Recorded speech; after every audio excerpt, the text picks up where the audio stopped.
ಮೊನ್ನೆ ಏನು ಒಂದು ಸಭೆಯನ್ನು ಆರೋಗ್ಯದ ಸಚಿವರಾದಂಥ ಮೊನ್ನೆ UT ಖಾದರ್ ಅವರ ಅಧ್ಯಕ್ಷತೆಯಲ್ಲಿ ಒಂದು ಸಭೆಯನ್ನು ನಡೆದಿತ್ತು. ಆ ಸಭೆಯಲ್ಲಿ ಬಹಳಷ್ಟು ವಿಷಯಗಳನ್ನು ನಮ್ಮ ಕ್ಷೇತ್ರದ ಬಗ್ಗೆ ಪ್ರಸ್ತಾವನೆಯನ್ನು ಮಾಡಿದ್ವಿ. ಹೊಸ ಪ್ರಾಥಮಿಕ ಆರೋಗ್ಯ ಕೇಂದ್ರಗಳನ್ನು ಘೋಷಣೆ ಮಾಡಬೇಕು ಮತ್ತು ಇರುವಂಥ ಜನರಿಗೆ, ಯಾಕಂದರೆ ಮೊನ್ನೆ ದಿನ ನಾನು ಗದಗ ತಾಲೂಕಿನ ಬಗ್ಗೆ ಸ್ವಲ್ಪ ತಿಳಿಸಿದ್ದೀನಿ. ಗದಗ ತಾಲೂಕಿನಲ್ಲಿ ಹಳ್ಳಿಗೂ ಪ್ರಾಥಮಿಕ ಆರೋಗ್ಯ ಕೇಂದ್ರ ಅದನ್ನು ನೋಡಿದ್ದೀನಿ. ಇವತ್ತು ಕಣಿವಿ, ಮುಳುಗೊಂದ, ತದನಂತರ ನಾಗಾವಿ, ಚಿಂಚಲಿ ಇದೆಲ್ಲ ನೋಡಿದಾಗ ನಮ್ಮಲ್ಲಿ ಪ್ರಾಥಮಿಕ ಆರೋಗ್ಯ ಕೇಂದ್ರಗಳು ಇಲ್ಲ. ಇವತ್ತು ನಮಗೇನು ಹೇಳ್ತಾರಂದ್ರೆ ಇಲ್ಲ ನಿಮ್ಮ ಜನಸಂಖ್ಯೆ ಇಲ್ಲ ಅಂತ. ನಾವೆಲ್ಲ ಹೇಗಾಗುತ್ತೆ, ಜನಸಂಖ್ಯೆ ಇದ್ದಾಗಾಯ್ತು ಇಲ್ದಂಗಾಯ್ತು ಅನ್ನೋದು ವಿಚಾರ ಮಾಡಬೇಕಾಗತ್ತೆ ಸರ್ಕಾರ. ಹಾಗಾಗಿ ನಾನು ಅಧಿವೇಶನದಲ್ಲಿ ಮಾತಾಡೋ ಮುಂದೂ ಸಹಿತ ಭಾಳ ಸ್ಪಷ್ಟವಾಗಿ ಹೇಳಿದ್ದೆ, ನೀವು ಜಿಲ್ಲೆಯನ್ನು ತಗೋಬೇಡಿ.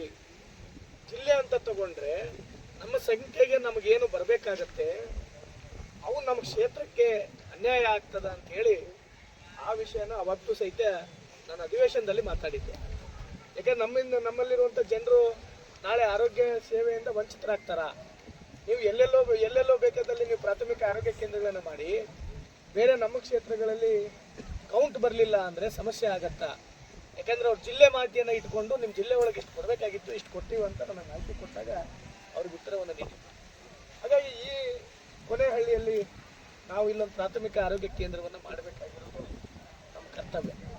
ಜೊತೆಲಿ ಈಗ ಆಲ್ರೆಡಿ ನಮಗೆ ಆಯುಷ್ ಇಲಾಖೆಯಿಂದ ಆಲ್ರೆಡಿ ಅದ್ಭುತವಾಗಿ ಕೆಲಸವನ್ನು ನಡೀತಾ ಇದೆ ಅಂತೇಳಿ ನಮ್ಮ ಗ್ರಾಮಸ್ಥರು ಭಾಳ ಹೆಮ್ಮೆಯಿಂದ ಹೇಳ್ಕೊಂಡು ಭಾಳ ಅದ್ಭುತವಾಗಿ ಕೆಲಸವನ್ನು ನಿರ್ವಹಿಸ್ತಾ ಇದ್ದಾರೆ.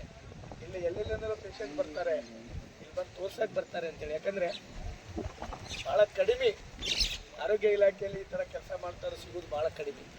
ಆದರೆ ಆ ಊರಿನವರು ಅಪ್ಕೋತಾರಲ್ಲ, ಅದು ಭಾಳ ಖುಷಿ ತಂದಿರುವಂಥ ವಿಚಾರ. ಇವತ್ತು ಬಂದ ತಕ್ಷಣವೇ ಭಾಳ ಚೆನ್ನಾಗಿ ಕೆಲಸ ಮಾಡ್ತಾರೆ ಸರ್. ಬೇರೆ ಹಳ್ಳಿಯಿಂದಲೂ ಬರ್ತಾರೆ.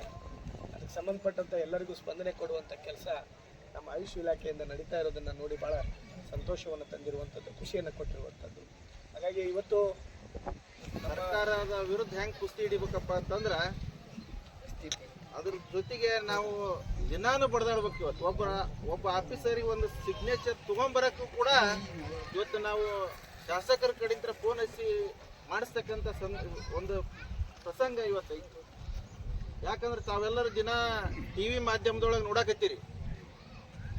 ಏನಪ್ಪ ಅಂತಂದ್ರೆ ಈ ಒಂದು ಸರ್ಕಾರ ಅಧಿಕಾರಕ್ಕಾಗಿ ಬೆನ್ನು ಹತ್ತಿದೆ ಹೊರತಾಗಿ ಜನರ ಒಂದು ಹಸ್ತಕ್ಕೆ ನಾವು ಸ್ಪಂದಿಸ್ಬೇಕನ್ನೋದೇ ಇಲ್ಲ.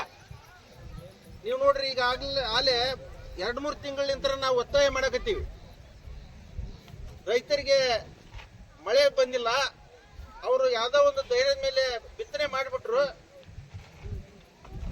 ಇನ್ನೇನು ಮಳೆ ಕೊಡೋದು ಬಾಡಿ ಹೋಯ್ತು, ಎಲ್ಲ ರೈತರು ಹರಗಾಕತ್ತಾರ. ಅವ್ರಿಗೆ ಸರಿಯಾದಂತ ಒಂದು ಸವಲತ್ತನ್ನ ಇವತ್ತು ನಾವು ಅವ್ರಿಗೆ ವಿಮೆಯನ್ನ ಕೊಡಬೇಕು. ಇವತ್ತು ರೈತರ ಜೀವನ ಸಂಕಷ್ಟೊಳಗೈತೆ ಅಂದ್ರ ಇವತ್ತು ನಾನು ಮಂತ್ರಿ ಆಗ್ಬೇಕು, ನೀನ್ ಮಂತ್ರಿ ಆಗ್ಬೇಕು ಅಂತಂದು ಇವತ್ತು ಡೆಲ್ಲಿಗೆ ಹೋಗಿ ಲಾಬಿ ನಡೆಸ್ಯಾರ ಹೊರತಾಗಿ ಇವತ್ತು ಕೆಲಸ ಮಾಡತಕ್ಕವ್ರಿಗೆ ಮಾಡ್ಬೇಕಂತ ಮನಸ್ಥಿತಿ ಇದ್ದವ್ರಿಗೆ ಮಂತ್ರಿನ ಬೇಕಾಗಿಲ್ಲ. ಇವತ್ತು ಕ್ಷೇತ್ರದ ಜನರ ಕಷ್ಟಕ್ಕೆ ಸ್ಪಂದಿಸಿದ್ರ ಜನರ ಮಂತ್ರಿ ಎಲ್ಲ ಇನ್ನೂ ಉನ್ನತ ಮಟ್ಟಕ್ಕೆ ತಗೊಂಡು ಹೋಗ್ತಾರ. ಮೊದ್ಲು ಅದನ್ನು ಮಂತ್ರಿ ಬಿಡ್ರಿ, ಇಲ್ಲಿ ಕ್ಷೇತ್ರಕ್ಕೆ ಬರ್ರಿ. ಇವತ್ತು ಯಾರು ಇವತ್ತು ರಾಜ್ಯದ ಮುಖ್ಯಮಂತ್ರಿಗಳಿಗೆ ನಾವೆಲ್ಲರೂ ಕೂಡ ಒಂದು ಪತ್ರಿಕಾದೊಳಗ ಸ್ಟೇಟ್ಮೆಂಟ್ ಕೊಟ್ವಿ. ನಮ್ಮ ಸರ್ ಮಾನ್ಯ ಅಧೀನ ಕಾರ್ಯದರ್ಶಿ ಅವರಿಗೆ ಹೋಗಿ ಪರ್ಸನಲ್ ಆಗಿ ಹೇಳಿ ಬಂದ್ರು, ನಮ್ಮ ಜನರು ಸಂಕಷ್ಟ ಒಳಗದಾರ, ಕಣ್ಣೀರು ಹಾಕ್ತಾ ಇದಾರೆ. ಇವತ್ತು ಬೀಜ ಗೊಬ್ಬರ ಅತಿ ಹೆಚ್ಚು ರೇಟ್ ಆಗಿದೆ. ಇವತ್ತು ಎಲ್ಲೇ ಸಾಲ ಮೂಲ ಮಾಡಿ ಬಂದು ಇವತ್ತು ಬಿತ್ತನೆ ಮಾಡಿದಾರ, ಕಣ್ಣು ಮುಂದೆ ಒಣಗಾಕೈತಿ. ಇವತ್ತು ರೈತರು ಹೆಂಗಪ್ಪ ಅಂತಂದ್ರ ಇವತ್ತು ನಮ್ಮ ಪೀಕ್ ಒಣಗಾಕೈತಿ ಅಂದ್ರೆ ಅದರದ್ದು ನೋವು ಆ ರೈತಗೆ ಆಕೈತಿ. ಅದಕ್ಕೆ ಅಲ್ಲಿ ಬೆಂಗಳೂರೊಳಗೆ ಕೂತು ಬಿಡದಿ ಒಳಗೆ ಟೌನ್ಶಿಪ್ ಮಾಡ್ತಕ್ಕಂಥ ಮುಖ್ಯಮಂತ್ರಿಗಳಿಗೆ ಇದ್ರ ಅರಿವಾಗಂಗಿಲ್ಲ. ಅದಕ್ಕೆ ತಾವೆಲ್ಲರೂ ಕೂಡ ಪತ್ರಿಕಾ ಮಾಧ್ಯಮದವರು ಆಗಲಿ DC ಅವರಿಗೆ ತಾವು ಮಾತಾಡಿದ್ರಿ. ನಾಳೆ ಬರವಣಿಗೆ ಒಳಗ ಬಹಳ ಹರಿತಗತಿ ಒಳಗ ಅವರಿಗೆ ಮನ ಮುಟ್ಟುವಂಗ ತಾವೆಲ್ಲರೂ ಬರೆದು ನಮ್ಮ ರೈತರ ಜೀವನಕ್ಕೆ ಒಂದು ದಾರಿ ಮಾಡಿಕೊಡ್ತೀರಿ ಅಂತ ನಾ ಪತ್ರಿಕಾ ಮಾಧ್ಯಮದವ್ರಿಗೂ ಈ ಸಂದರ್ಭದೊಳಗೆ ಮನವಿ ಮಾಡ್ಕೊಳ್ತೀನಿ.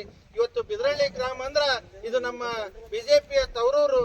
ಇವತ್ತು ತಮಗ ಏನ ಅನುಕೂಲ ಬೇಕಂದ್ರೆ ನಾವು 24 ತಾಸು ನಿಮ್ಮ ಜೊತೆಗೆ ನಾವು ಇರ್ತೇವೆ. ಒಂದು ಕೆಲಸ ಆಗುತ್ತಾ, ಒಂದು ಕೆಲಸ ಆಗಂಗಿಲ್ಲ.